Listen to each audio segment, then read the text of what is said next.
and welcome to those of you that have joined this unique session. We're thrilled to have you here. Financial services at the is that you, Karen? Yeah, I got it.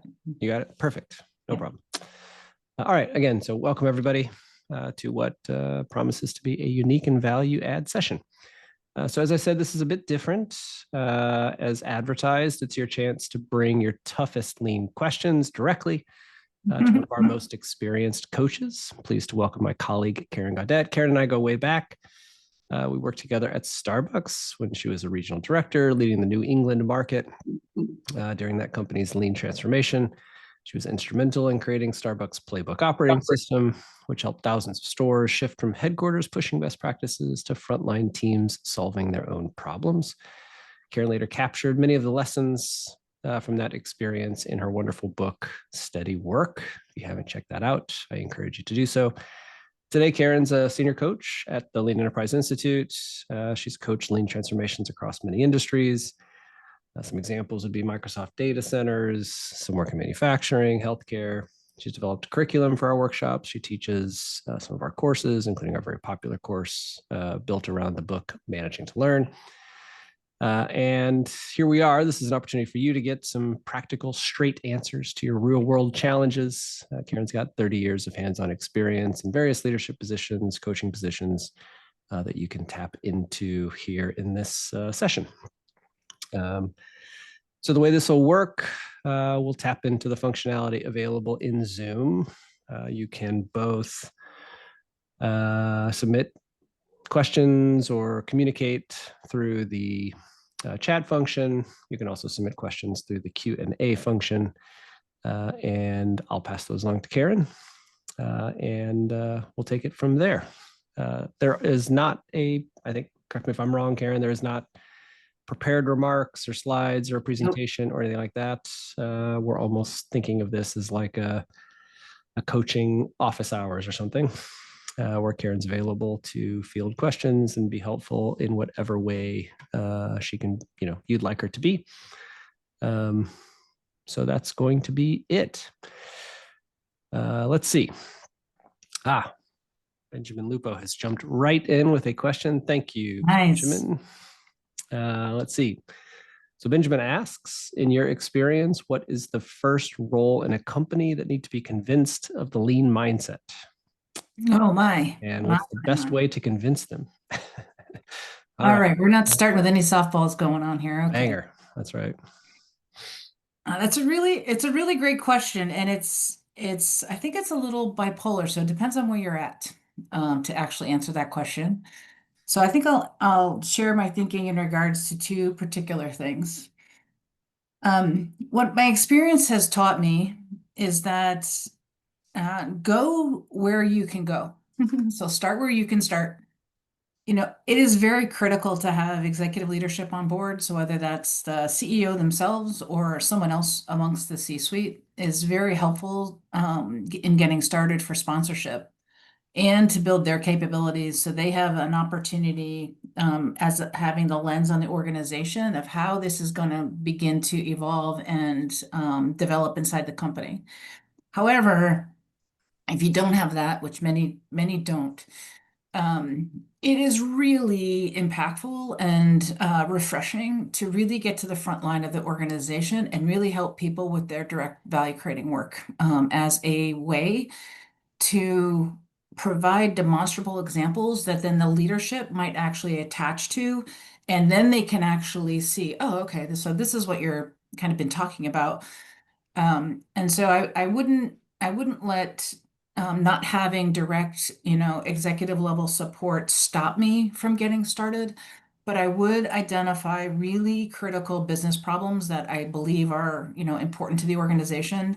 And I would try to identify on the front lines where that problem shows up and begin to run some experiments right there and see if I could get enough brain trust going and enough people interested in what's happening and really, really enable some people on the front line to improve how their work's happening.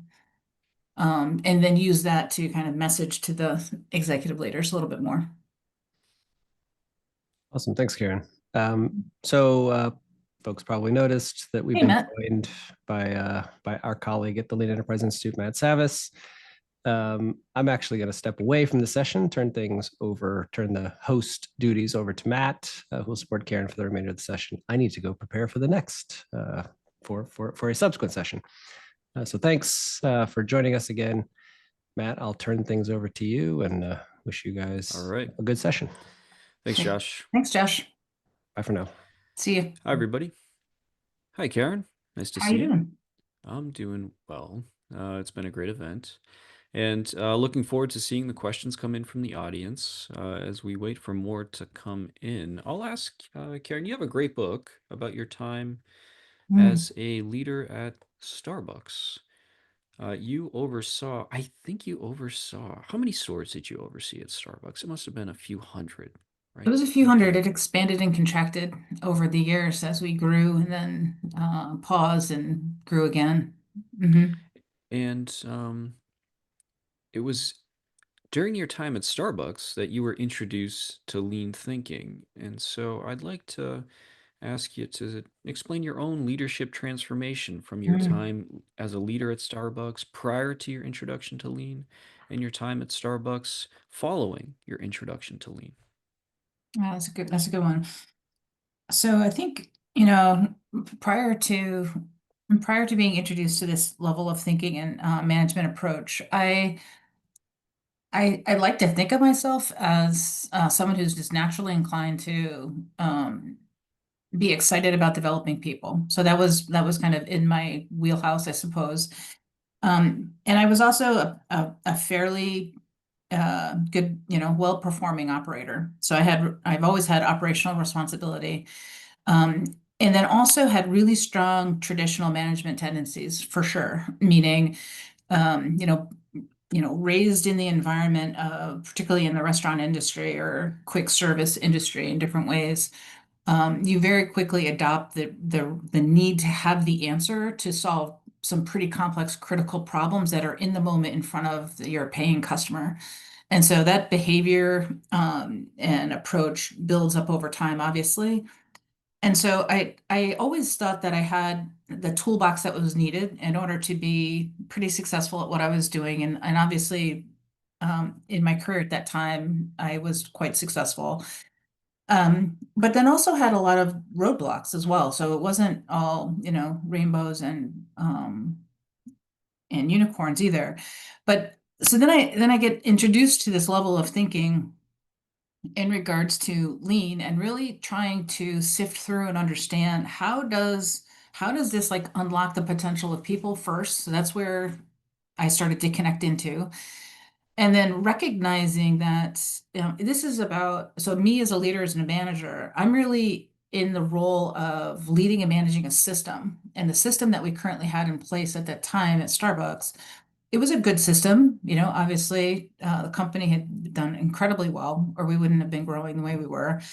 And then when the economic crash hit in 2008, I mean, obviously, we got a huge wake-up call in regards to, well, certainly we're good, but not good enough necessarily to withstand this economic tide. And so we really needed to take a self-reflection on what we were actually doing. So for me personally at that time, it was a deep reflection. And so as this thinking came into the vantage point of us as leaders, and for me personally, I was like, okay, I can actually now see this is going to directly connect me to the work that's happening on the front line and the customer. Because at the time we couldn't figure out what was getting in the way of our ability to like really provide the customer experience that we needed to, because it was so inconsistent. And so as the work improvement occurred and the systems were re-engineered and built, it enabled myself and the teams that I was leading at the time to learn a completely different way of how to get performance and business results along with the people who are actually doing the work. And for me personally, I mean, it was like somebody, and I said this a million times, like it was like somebody parked a Maserati in my driveway, and I was like, okay, this is like a performance machine. I need to learn how to drive this thing, and this is going to be fun. So it reignited an energy for me personally and for my team on how to actually practically get at improving the work directly to improve the business performance and deliver for the customer that we were really struggling to do at that time. Since that period of time, I have learned so much more and gone much deeper in my understanding and my capability to help others learn, as I've had so many opportunities to work across industries, from software to construction and everything in between. That yesterday, I was sitting with a leader, and he's really struggling with capacity, his own leadership capacity, based off of the transformation the company is going through. And it was so rewarding to be able to help him unlock. Literally, he went from an 11-hour day where he's calendared out. He just cannot get to the strategic work he needs to do. And we had a tremendous opportunity working session where he's able to bring his 11-hour day down to 9 hours and really get with his team who he's trying to develop because they're in severe growth mode as well. So I could go on all day about the impact it's had on me as a leader. Yeah, that's an amazing story, Karen. We have a couple of questions coming in now, both Great. from Benjamin here. I'll start with the one he asked first.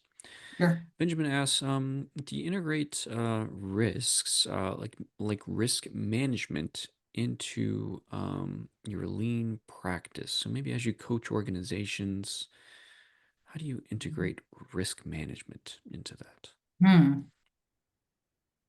How do you integrate risk management into the lean practice? I think lean is uniquely positioned to help with that. If I'm, interpreting your question effectively, in that it provides a couple of things. One, it provides a way to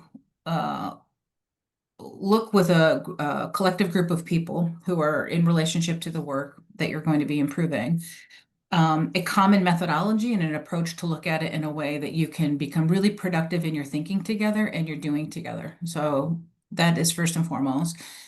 And then secondly, it calls on us to, or we learn and develop our ability to actually work in really tight cycles. So really small, frequent cycles of experimentation to actually learn our way through. And I think that in and of itself, that model helps us really mitigate a lot of risk because we can um, think about what's happening and do very small experiments on improvements, right? That reduces the risk if you can identify with the group of people you're working with some of the key contributors to what potentially could cause significant risk for an organization. And you can move pretty quickly, actually. It doesn't feel that way. Many people think it feels, oh, we don't have time for this. It's going to take too long, because we're traditionally very comfortable doing big, broad scale things. We want to go at a big project, right? Versus run some small, tight experiments that help us kind of eat the risk one small bite at a time and really learn as we change the condition. We can oftentimes get through it with doing actually less, because we've changed the condition enough that it actually mitigates that risk. So Next question I want to ask is one that's, gosh, this one's common. I feel like we encounter this one all the time. I'm sure we've all felt this at times. This is from an anonymous attendee. They ask, I work as a lean office engineer at a factory. Fortunately, I feel like I work alone in the journey of changing the culture. I don't have any authority on the employees to implement the lean tools inside the factory. The employees don't want to work with me, always complain about lean. What should I do? How can I handle this situation? Yeah, I can feel, I can connect into your struggle, your strife. Uh, so without knowing all the context around what's causing the current condition to exist in which you're feeling isolated and not able to kind of connect into the mainstream of the organization, I think I would want to go on a learning journey. So I would want to actually try to discover the answer to those questions with the people who are inside the organization, to a few key stakeholders, those who are doing the work, and try to understand what is behind what they're feeling, thinking, and not engaging in actually creating like this isolated area in which you're trying to work in. Um, Oftentimes, there's things that are happening inside the environment of the organization that you can't control, right? You don't have control of them. However, you might be able to find a small area within that organization that if you can understand what's causing that environment and what their struggles are and what they're going through, you might be able to identify a very small window or experiment that you can run that would eventually and very slowly kind of grow in itself and change that condition. It is very isolating to be on your own. Lean is a team sport. It is not something you do on your own, so it can be very isolating. I can absolutely relate to that. What about your time at Starbucks, Karen? I mean, Starbucks is such a challenging situation because, a factory is challenging for a lot of reasons. Starbucks has its own crazy challenges because there Mm, are so many stores, and every store has different people. There's a lot mhm. of turnover in the employees at a Starbucks, just like any retail operation. Did you encounter a situation like that where you're approaching team members or a store manager? They're thinking, Mm.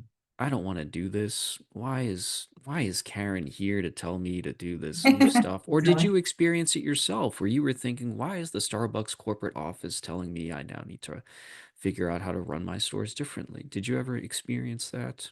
Yeah, absolutely. Absolutely. Particularly when not quite so early on, which you might think otherwise, but as we started to bring more people online and introduce the thinking that we were doing and the building of the routines and kind of improving the operating and the management system, where you're at this point where you have a collective group of people that have this thinking, so their problem solving capability and their thinking has been changed and they're getting a solid results because of that. And then there's this large part rest of the organization that hasn't yet either been introduced or hasn't practiced, so they really can't personally connect into how this approach is going to help solve the problems that they're dealing with every day. And it is really challenging to try and push through and really continue to solve problems, knowing with trust that if you can build up enough demonstrable examples, you will get to a place where you get to a tipping point where there tends to be more people that are thinking this way than not. And then you have the opportunity to actually go further faster. But it is really challenging. I dealt with it very frequently. The other piece is as you're going, and because it is significantly challenging work in regards to trying to identify those who will not be resistant. So you want to go with early adopters for as long as you can, for as fast as you can, and try to avoid the resistors because you will one, you can't convince them, and nor should you. They need to find their own way to it, otherwise they won't sustain the work that you're doing with them.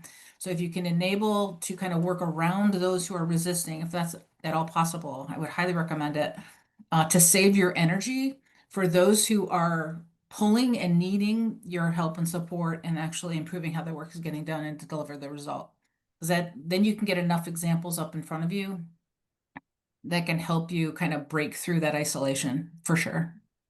Yeah. That's great advice. Our next Yeah. question here is from, I hope I'm pronouncing this correctly, Hader. What's the role of visual management in Mm. an organization's transformation journey? Oh, wow. Great question. So visual management is linchpin to one, clarity, productivity, the ability for us to look at something, a visual representation of how the work is performing or how the work should be done. So it's one of those two things, right? So we're either looking at visual management of how to perform the method of work, or we're looking at visual management that's representing potentially performance output. It enables us to look at that information together in the same way. And it provides the stage in which we could actually become more productive together in our thinking and our doing because we're looking at it together in the same way. And if it's inaccurate, it enables us to actually ask some critical questions to understand what is this trying to represent? Do I understand it in the way it's intended? What's its purpose? And then are we able to actually use it in the way in which it's intended? And as a leader within an organization or manager or someone who's doing that work, That's a very productive place to be. So, versus it being hidden inside of my work that no one else can see, or in my computer, or depending on what your work environment physically is.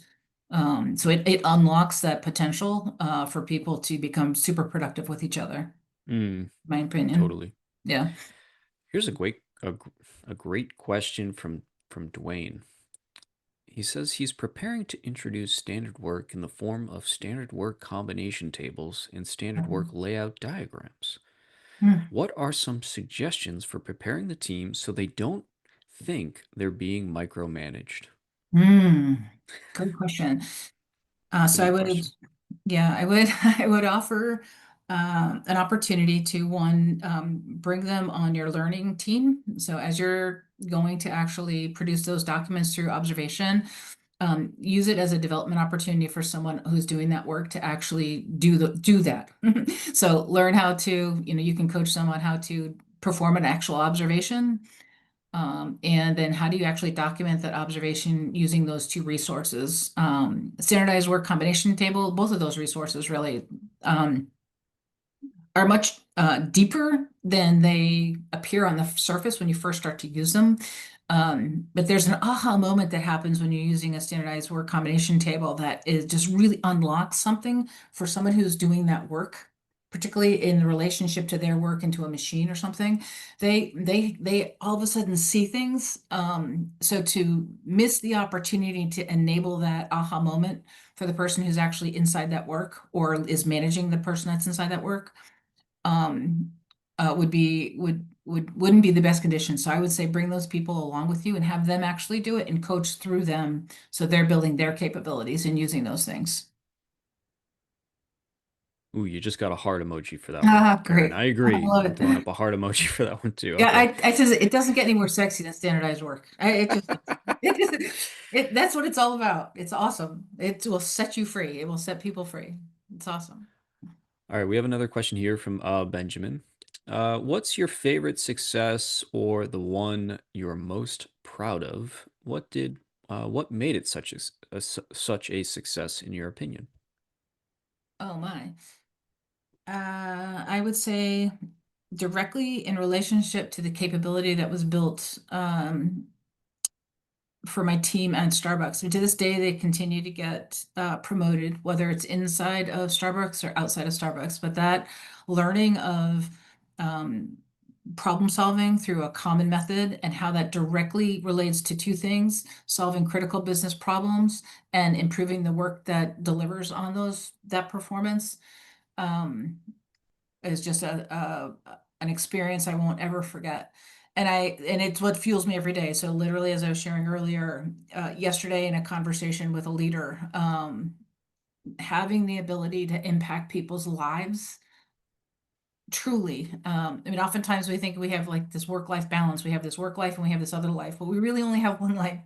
And so how do we actually unlock people's lives for them so they can get home for dinner or go to the soccer game and see their kids, or do certain things in their day to day that they can do better than they ever could before. So Hmm.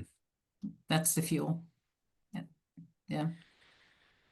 What about when you're going to a company, Karen, and you're on the floor, either a factory floor, a construction site, a retail operation, what are you what are you looking for? What are you trying to see out there? That's a complex question. I would say there's a few things that particularly I'm looking for. One, that's the expression of the leadership and management of the company. And that can be really hard as a leader and a manager of that company to have that realization that your front line is the expression of your work as the leader or manager. And so I am usually looking to see how is that manifesting itself in the people and how the work is designed, and what are the struggles that people are actually experiencing in that work that are connecting likely to like the business issues that the leaders have shared with me. It's like we have this problem to solve, and then we will go see that problem. And so how does that problem manifest itself right on the front line of the company is primarily what I'm looking for. And then secondarily, or alongside of that, is how then is that leader or that manager engaging with the people that we're observing or the work process that we're observing. So are they really uncomfortable in that environment? Are the people uncomfortable with them, or do they have good rapport? Do they have a solid understanding of what's actually happening or not? That's the secondary thing, so that I can best support that leader who's invited me into their environment to see what they need to see and get started on a path to improvement. That's primarily it. Mm, And also artifacts. There's artifacts that are hanging around and visual cues in different ways to see what's their age, how interactive are they, what's the communication that I can see and hear going on around the environment to see if it is effective, engaging, kind of, or active communication, or if it's not active, it's just static communication that people are ignoring. Yeah. So. well, it is common to see artifacts that are aging Mhm. up on a company's walls. What advice do you have for people assigned to implement these tools, and how do you help them understand the purpose of the tool? Because so much of what you see is sort of people becoming, and not because they want to, but because maybe it's a lack of understanding, they become sort of an enforcer of tools. They're looking for compliance versus understanding. Do you have advice for people around tool Yeah. implementation? Absolutely. I would first and foremost urge you to, as always, like take people along with you. So who's the customer of that communication or the resource of the tool? And based on that customer input of the people who are doing the work that tool or artifact is supposed to support, whether it's measurable data or if it's a visual representation of how work should be done. Um, uh, engage with them in actually the design and the development of it to ensure that the purpose is actually solving the problem it's intended to solve for. Oftentimes, and I point the fingers at myself as well on this, in that, um, we create things as leaders because we want to serve and we want to get things done, and we don't intend that it's like a compliance thing or something that is unusable. But in fact, it does if we don't actually approach it with the people in mind who it's intended to serve. And so if we can get them inside of it and their fingerprints all over it and creating it, they are more likely to use it for the purpose in which it's intended. And then if it's not useful, take it down. That's more the thing, like, take down the old artifacts. What you post is really powerful. Visual is very powerful. So if it's not being used, take it down because it's sending a message, regardless if you think it's sending the message that's written on the page. So take it Mm, down if it's not current and active, and rethink what the problem is that people need to solve in regards to what's the type of communication they need. mm. Yeah. We have time, I think, for one last question here. This one also from Hader. Do you have some minimum criteria for leader or CEO engagement, for lean transformation or a lean project? I'm sorry, say that one more time. Do you have some minimum criteria for leader or CEO like engagement, Mm. for a lean project or lean transformation? Got it. So yeah, so I would, for me personally, if I've got the CEO, they fully engage and have to, literally come to the floor, do a work observation, document that observation, and have discussion about what it is we're seeing and measuring in relationship to the organizational level problems he or she is experiencing. So, if they're not willing to do that, then I tried to bring some type of activity for them to have a demonstrable experience of what this petri dish of what the transformation might include. So whether that's inside like Hoshin Conry or something, that they need to have their own experience that enables them to have a true opinion about how this is going to impact their organization. So depending on the flight level, I'd love to have that happen on the front line. If it can't happen on the front line, I will truly try to experience something inside their work or their team members, their leadership team's work, so that they have a real life example. A good, not good, a fantastic way to Oop. end. I Okay. would like to invite John Well, and Margie looks like Hagening we're having some audio cut exactly in here. stage. To talk That's to okay. us, We're at time anyway. help us understand. I'm sorry. That was great, Karen. What Thank you for leadership those is wonderful like. There are a lot of responses and your misconceptions about insights from leadership. So, your many guys, years of coaching. please take You're it welcome. away. And thank you all for joining us here. Sense of Enjoy this. the rest of the event. Take care. Thanks, everybody. All right. So the Bye. pressure's been set. The bar has been defined.